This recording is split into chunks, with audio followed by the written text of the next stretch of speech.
ኦሪት ዘፍጥረት ምዕራፍ 18 ይህ ምዕራፍ በአብርሃም ታሪክ ላይ ትኩረቱን አድርጎ የሚቀጥል ሲሆን እግዚአብሔር ወልድ እና ሁለት መላእክት ወደ አብርሃም እንደመጡ ከዓመት በኋላ ለአብርሃም ከሳራ ወንድ ልጅ እንደሚወለድለት እግዚአብሔር እንዳረጋገጠለት እግዚአብሔር በሰዶም እና ገሞራ ላይ ፍርድ እንደሚያመጣ አስቀድሞ ለአብርሃም እንደነገረው እንመለከታለን። ኦሪት ዘፍጥረት ምዕራፍ 18 ቁጥር 1 ቀትር ላይ አብርሃም በመምሬ ትልልቅ ዛፎች አቅራቢያ በምትገኘው ድንኳኑ ደጃፍ ተቀምጦ ሳለ እግዚአብሔር ተገለጠለት።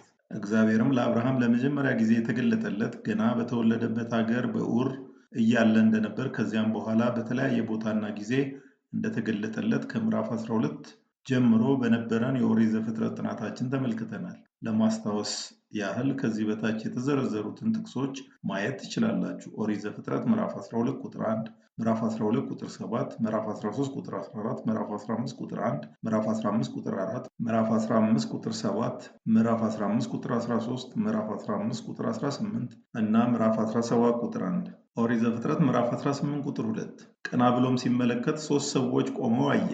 ወዲያውም ከድንኳኑ ደጃፍ ተነስቶ ፈጥኖ ወደ ሰዎቹ ሄደ፣ ወደ መሬትም ዝቅ ብሎ እጅ ነሳ።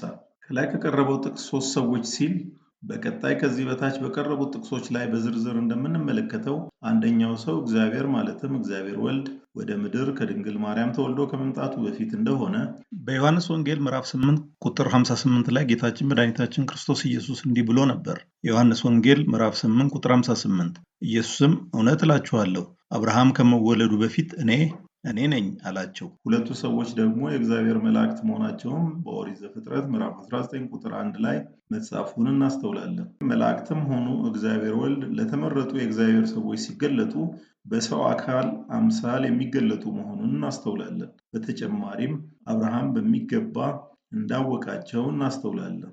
ኦሪት ዘፍጥረት ምዕራፍ 18 ቁጥር 3 አብርሃምም እንዲህ አለ፣ ጌታዬ በፊትህ ሞገስ አግኝቼ እንደሆነ ባሪያህን አልፈ አትሂድ።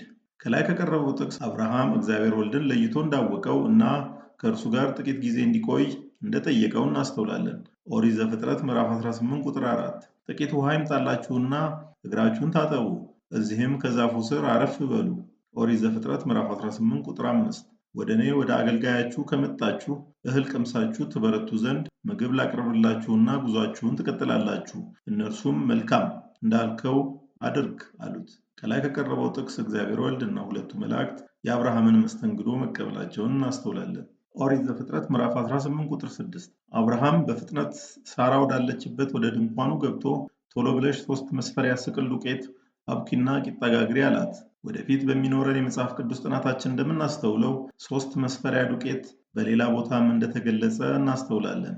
ለምሳሌ በማቴዎስ ወንጌል ምዕራፍ 13 ቁጥር 33 ላይ አሁንም ሌላ ምሳሌ እንዲህ ሲል ነገራቸው፣ መንግሥተ ሰማያት ሴት ወስዳ ሊጡ በሙሉ እስኪቦካ ድረስ በ3 መስፈሪያ ዱቄት ውስጥ በመደባለቅ የሸሸገችውን እርሾ ትመስላለች ሲል ኢየሱስ ክርስቶስ ለደቀ መዛሙርቱ እንዳስተማረ እናስተውላለን። ኦሪት ዘፍጥረት ምዕራፍ 18 ቁጥር 7 ከዚያም ወደ መንጋው በጥድፊያ ሄዶ አንድ ፍርጥም ያለ ስጋው ገር የሆነ ጥጃ መርጦ ለአገልጋዩ ሰጠው። አገልጋዩም ጥጃውን አርዶ አዘጋጀው። ኦሪት ዘፍጥረት ምዕራፍ 18 ቁጥር 8 አብርሃምም እርጎ ወተትና የተዘጋጀውን የጥጃ ስጋ አቀረበላቸው። ሲበሉም ዛፉ ስር አጠገባቸው ቆሞ ነበር። ኦሪት ዘፍጥረት ምዕራፍ 18 ቁጥር 9 እነርሱም አብርሃምን ሚስት ሳራ የት አለች ብለው ጠየቁት። እርሱም ድንኳን ውስጥ ናት አላቸው። ኦሪት ዘፍጥረት ምዕራፍ 18 ቁጥር 10 እግዚአብሔርም የዛሬ ዓመት በዚህ ጊዜ በእርግጥ ተመልሼ እመጣለሁ፣ ሚስት ሳራ ወንድ ልጅ ትወልዳለች አለው። ሳራም በዚህ ጊዜ ከበስተጀርባው ካለው ከድንኳኑ ደጃፍ ሆና ትሰማ ነበር። ከዚህ ቀደም ከነበረን የኦሪት ዘፍጥረት ጥናታችን እንደምናስታውሰው እግዚአብሔር ለአብርሃም ከሳራ ልጅ እንደሚሰጠው ቃል እንደገባለት ከዚህ በታች በተዘረዘሩት ጥቅሶች ላይ መጻፉን እናስተውላለን። ኦሪት ዘፍጥረት ምዕራፍ 15 ቁጥር 4፣ ኦሪት ዘፍጥረት ምዕራፍ 17 ቁጥር 16፣ ኦሪት ዘፍጥረት ምዕራፍ 17 ቁጥር 19፣ ኦሪት ዘፍጥረት ምዕራፍ 17 ቁጥር 21፣ ኦሪት ዘፍጥረት ምዕራፍ 18 ቁጥር 11። በዚያን ጊዜ አብርሃምና ሳራ አርጅተው እድሜያቸው ገፍቶ ነበር። ሳራም ልጅ የመውለጃዋ ዕድሜ አልፎ ነበር። ኦሪት ዘፍጥረት ምዕራፍ 18 ቁጥር 12 ሳራ በልቧ ካረጀሁና ጌታዬም ከደከመ በኋላ በዚህ ነገር መደሰት ይሆንልኛል ብላ ሳቀች። ኦሪት ዘፍጥረት ምዕራፍ 18 ቁጥር 13 እግዚአብሔርም አብርሃምን እንዲህ አለው፣ ሳራ ካረጀው በኋላ ልጅ እንዴት አድርጌ ወልዳለሁ ስትል ለምን ሳቀች? ከላይ ከቀረበው ጥቅስ የሳራን አለማመን ሳራ ስላረጀች ልጅ መውለድ እንደማትችል እንዳመነች እግዚአብሔርም ሳራ በልቧ ያሰበችውን ሐሳብና መሳቋን ከሳራ ጋር ሳይገናኝ እንዳወቀ፣ ከዚህም በእርግጠኝነት የምንማረው ከእግዚአብሔር የሚሰወር ሐሳብም ሆነ ድርጊት እንደሌለ ነው። ኦሪት ዘፍጥረት ምዕራፍ 18 ቁጥር 14 ለእግዚአብሔር የሚሳነው ነገር አለን? የዛሬ ዓመት በተባለው ጊዜ ተመልሼ እመጣለሁ፣ ሳራም ልጅ ይኖራታል። ከላይ ከቀረበው ጥቅስ እግዚአብሔር የሚሳነው ነገር እንደሌለ፣ ሁሉ ነገር ማድረግ እንደሚችል፣ ኤልሻዳይ እንደሆነ ለአብርሃም እንዳረጋገጠለት እናስተውላለን። ኦሪት ዘፍጥረት ምዕራፍ 18 ቁጥር 15 ሳራ ስለፈራች እረ አልሳኩም ብላ ዋሸች፣ እርሱ ግን ሳቅሽ እንጂ አላት። ኦሪት ዘፍጥረት ምዕራፍ 18 ቁጥር 16 ሰዎቹም ለመሄድ ሲነሱ ቁልቁል ወደ ሰዶም ተመለከቱ፣ አብርሃምም ሊሸኛቸው አብሯቸው ወጣ። ከላይ ከቀረበው ጥቅስ ሁለቱ ሰዎች ማለትም ሁለቱ መላእክት ወደ ሰዶም ለመሄድ መነሳታቸውን እንመለከታለን። ኦሪት ዘፍጥረት ምዕራፍ 18 ቁጥር 17 እግዚአብሔርም እንዲህ አለ፣ እኔ የማደርገውን ነገር ከአብርሃም እሰውራለሁን? ከላይ ከቀረበው ጥቅስ አብርሃም የእግዚአብሔር ወዳጅ እንደሆነ፣ እግዚአብሔርም ሊያደርግ ያሰበውን ነገር ለአብርሃም አስቀድሞ እንዳሳወቀው እናስተውላለን። ኦሪት ዘፍጥረት ምዕራፍ 18 ቁጥር 18 አብርሃም በእውነት ታላቅና ብርቱ ሕዝብ ይሆናል፣ የምድር ሕዝቦችም ሁሉ በእርሱ ይባረካሉ። ከላይ ከቀረበው ጥቅስ እግዚአብሔር አብርሃም ከሳራ ገና ልጅ ሳይወልድ ልጅ እንደሚወልድ፣ ከእርሱ በኋላ የሚመጡትም ዘሮቹ ብዙ ሕዝብ እንደሚሆኑ፣ የምድር ሕዝቦችም ከአብርሃም ዘር በሚወለደው በጌታችን በመድኃኒታችን በክርስቶስ ኢየሱስ እንደሚባረኩ ትንቢታዊ በሆነ የተስፋ ቃል እንዳረጋገጠለት እናስተውላለን። ኦሪት ዘፍጥረት ምዕራፍ 18 ቁጥር 19 ትክክለኛና ቀና የሆነውን በማድረግ የእግዚአብሔርን መንገድ ሊጠብቁ ዘንድ ልጆቹንና ከእርሱ በኋላም ቤተሰቦቹን እንዲያዝ መርጬዋለሁ። ይኸውም እግዚአብሔር ለአብርሃም የሰጠው ተስፋ ሁሉ እንዲፈጸም ነው። ከላይ ከቀረበው ጥቅስ ሁለት ጉዳዮችን እናስተውላለን። አንደኛ አብርሃም በእግዚአብሔር መመረጡን፣ ሁለተኛ እግዚአብሔር ለአብርሃም የገባው ተስፋ በሙሉ እንደሚፈጸም እንዳረጋገጠለት እናስተውላለን። ኦሪት ዘፍጥረት ምዕራፍ 18 ቁጥር 20 ደግሞም እግዚአብሔር እንዲህ አለ፣ በሰዶምና በገሞራ ላይ የሚሰማው ጩኸት እጅግ በዝቷል፣ ኃጢአታቸውም እጅግ ከፍቷል።